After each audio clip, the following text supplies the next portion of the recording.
আজকে তোমাদের জন্য রয়েছে একটা কুইক অ্যাক্টিভিটি। তোমরা যারা আমার ক্লাস প্রত্যেকদিন দেখছো, প্রত্যেকটা ভিডিও প্রত্যেকদিন ফলো করছো এবং খাতায় লিখে নিচ্ছ, তোমাদের জন্য রয়েছে আজকে ট্রান্সলেশনের একটা কুইক টেস্ট। প্রত্যেকটা সেন্টেন্সকে যেগুলো আমি বলবো সেগুলোকে তোমাদের ইংলিশে ট্রান্সলেট করতে হবে এবং তোমাদের জন্য সময় থাকবে 3 সেকেন্ডস। তোমরা ভিডিওটা পজ করে আনসার দিতে পারো। প্রত্যেকটা সঠিক উত্তরের জন্য নিজেদেরকে তোমরা +1 দেবে এবং at the end of the video তোমরা টোটাল স্কোর কত হলো সেটা আমাকে লিখে কমেন্ট সেকশনে অবশ্যই জানাবে।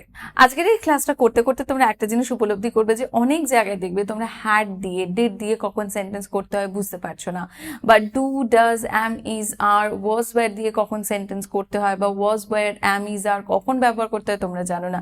তো তাদেরকে বলবো যারা এখনো পর্যন্ত টেন্সের মাস্টার ক্লাসে নিজেদের নাম এনরোল করনি, শিগগিরই যাও, ভিজিট করো www.skillaholic.com বা প্লে স্টোর থেকে ডাউনলোড করো আমাদের অ্যাপ স্কিলাহলিক এবং সেখানে গিয়ে আজকেই টেন্সের মাস্টার ক্লাস নিজেদের খাটে অ্যাড করো এবং নিজেদের সিট বুক করে নাও। বিকজ সেখানে ইনডেপথ লেসনের মাধ্যমে আমি তোমাদেরকে শিখিয়েছি যে কীরকমভাবে কোন টেন্সে আমরা কিভাবে কোন স্ট্রাকচার মেনটেন করে সেন্টেন্স বানাবো। চলো তাহলে শুরু করা যাক আজকের এই ক্লাসটা, because this class is going to be very exciting. ক্লাসটা ভালো লাগলে লাইক করে দেবে, কমেন্ট করে আমাকে জানাও তোমাদের স্কোর কত হয়েছে।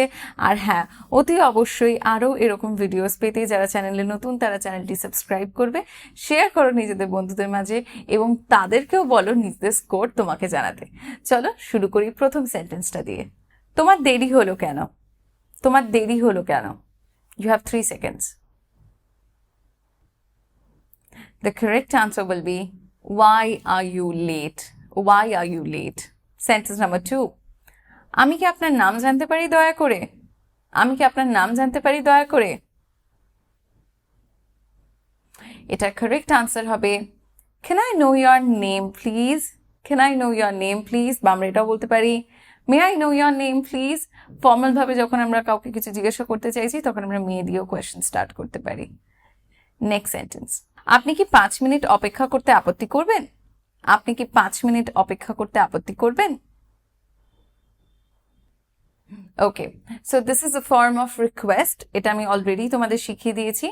এটা একটা রিকোয়েস্টের ফর্ম, অর্থাৎ আমি এখানে কাউকে রিকোয়েস্ট করছি 5টা মিনিট আমার জন্য অপেক্ষা করতে।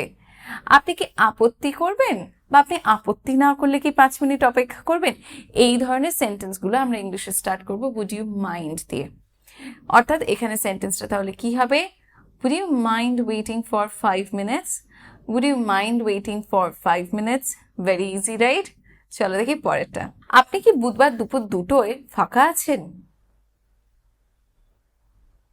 সেন্টেন্সটা ট্রান্সলেট করার সময় আমরা আগে শুরু করব আপনি কি ফাঁকা আছেন বা আপনি কি অ্যাভেলেবল আছেন এটা দিয়ে।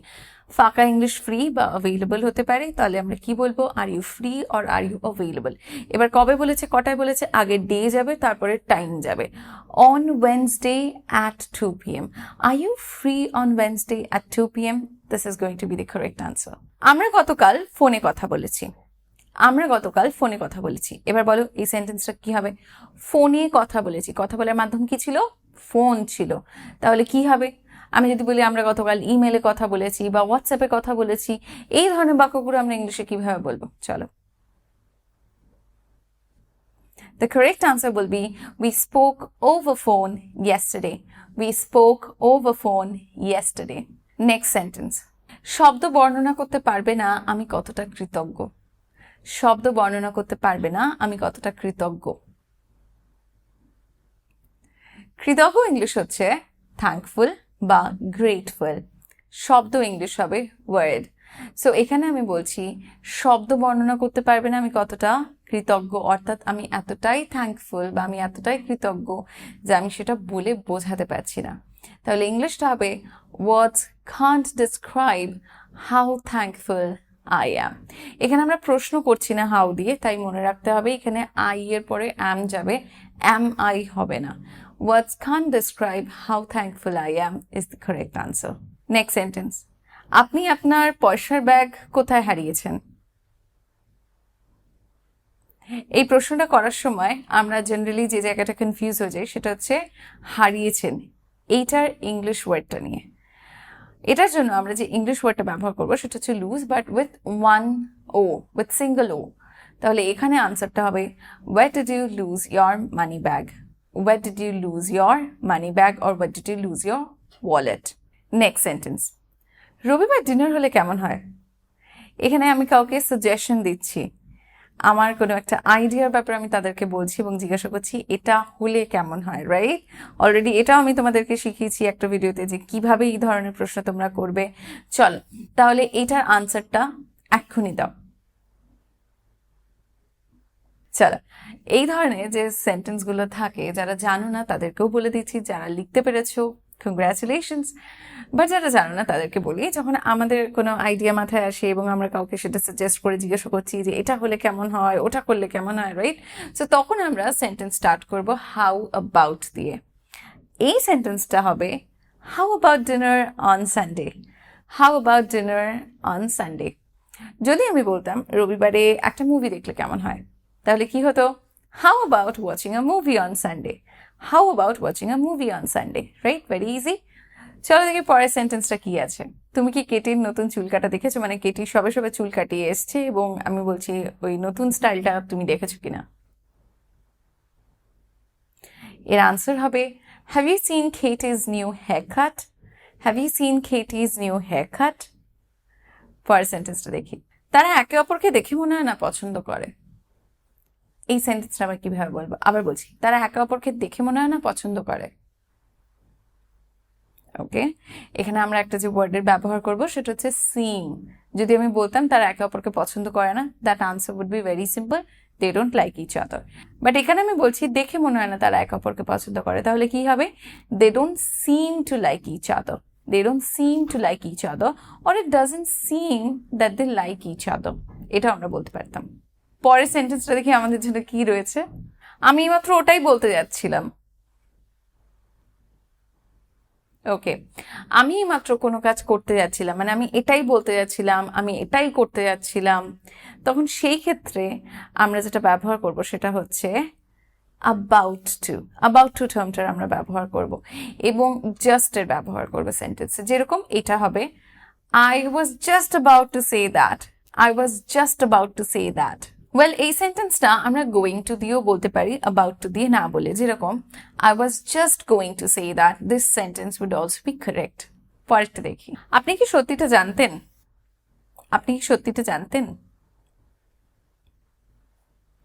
এই সেন্টেন্সটা আমরা স্টার্ট করব ডেট দিয়ে, অর্থাৎ অতীতে কেউ কোনো জিনিস জানতেন কিনা সেটার ব্যাপারে আমি প্রশ্ন করছি, রাইট? সো এখানে ডেট দিয়ে কোয়েশ্চেন স্টার্ট হবে এবং কারেক্ট আনসার হবে did you know the truth, did you know the truth.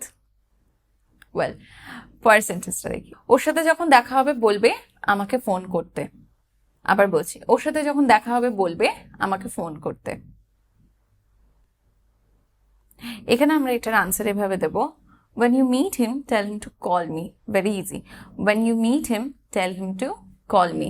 দুটো সেন্টেন্সই কিন্তু এখানে সেন্টেন্সের দুটো পার্ট আছে, রাইট? একটা হচ্ছে তোমার তার সাথে দেখা হওয়া, আর একটা হচ্ছে তাকে ফোন করতে বলা।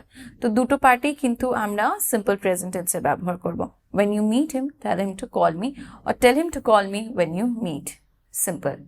পরেরটা দেখি। পরের সেন্টেন্সটা একটু অ্যাডভান্স আছে, মন দিয়ে শোনো। আমি যদি তার শিক্ষক হতাম তবে আমি তাকে এই খারাপ আচরণের জন্য শাস্তি দিতাম। আবার বলছি, আমি যদি তার শিক্ষক হতাম তবে আমি তাকে এই খারাপ আচরণের জন্য শাস্তি দিতাম। বোঝার চেষ্টা করো, একটু হেল্প করে দিই।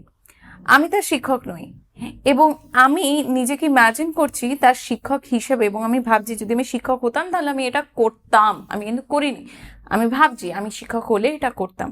তাহলে কারেক্ট আনসার কি হবে? চলো চট করে বলো। Well, your time's up. If I were his teacher, I would punish him for this misbehavior. If I were his teacher, I would punish him for this misbehavior. খারাপ আচরণ আমরা misbehavior বলবো, তাই তো? এবং শাস্তি দেওয়া ইংলিশ হচ্ছে to punish। এই সেন্টেন্সটা আমরা সেকেন্ড কন্ডিশনাল সেন্টেন্সের স্ট্রাকচার মেনে লিখেছি। আমরা এখানে পুরো বিষয়টা ইমাজিন করছি হাইপোথেটিক্যাল সিচুয়েশন, এবং তার জন্য আমরা এখানে আই এর পরে ওয়ের এর ব্যবহার করেছি। ইফ আই ওয়ের হিজ টিচার হয়েছে। ওকে, পরের সেন্টেন্সটা দেখি। আমি শুধু তোমার চেয়ে লম্বাই নই বরং শক্তিশালীও। আমি এটা নই বরং এটাও, এই ধরনের সেন্টেন্স যখন আমরা বলি তখন আমরা কোন স্ট্রাকচার দিয়ে বলি? চলো তাড়াতাড়ি লেখো। ওকে, আমি তোমার চেয়ে লম্বা, সেক্ষেত্রে আমি নিশ্চয়ই বলবো না আই এম টল, আমি বলবো I am taller than you, right?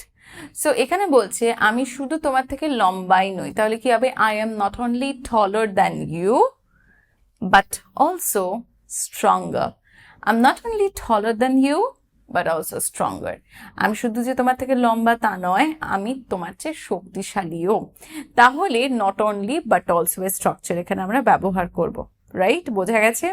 Well guys, and this brings me to the end of this class. তোমাদের স্কোর আমাকে নিচে কমেন্ট সেকশনে লিখে জানাও, and I would really appreciate that. যাদের মনে হচ্ছে যে তোমাদের স্কোর একটু লো হয়ে গেছে, প্লিজ ডোন্ট ওয়ারি। আমি প্রচুর প্রচুর প্রচুর ডেইলি ইউজ সেন্টেন্সেসের ভিডিও আপলোড করি, তোমরা প্লে লিস্টে গিয়ে দেখতে পারো। ডেইলি ইউজ সেন্টেন্সেসের আলাদা একটা ক্যাটাগরি তোমাদের জন্য ক্রিয়েট করা রয়েছে, যেখানে দৈনন্দিন ব্যবহৃত সেন্টেন্সগুলো আমি প্রতিনিয়ত তোমাদের জন্য শেয়ার করছি। যারা এখনো পর্যন্ত প্লে লিস্টটা চেক করনি, আজকে গিয়ে চেক করো এবং একটা একটা করে ভিডিও প্রথম থেকে শেষ অবধি দেখা কমপ্লিট করো এবং সেন্টেন্সগুলো খাতায় লিখে নাও। প্রত্যেক দিন চেষ্টা করো সেন্টেন্সগুলোকে রিভাইজ করার। আজকে যেটুকু সেন্টেন্স শিখলাম সেটুকু আমি রিভাইজ করব, কালকে যেটা শিখবো আবার আজকেরটা কালকেরটা রিভাইজ করব। এরকম করে প্র্যাকটিস করলে কি হবে, আমরা প্রচুর সেন্টেন্স শিখে নিতে পারবো এবং ডেইলি ইউজ কনভারসেশনে কিন্তু দেখবে আমাদের তখন আর কোনো জড়তা আসছে না, আমরা অনর্গল ইংলিশে কথা বলতে পারছি, আমাদের জড়তা ভয় আমরা ইংলিশে কাটিয়ে উঠতে পারছি।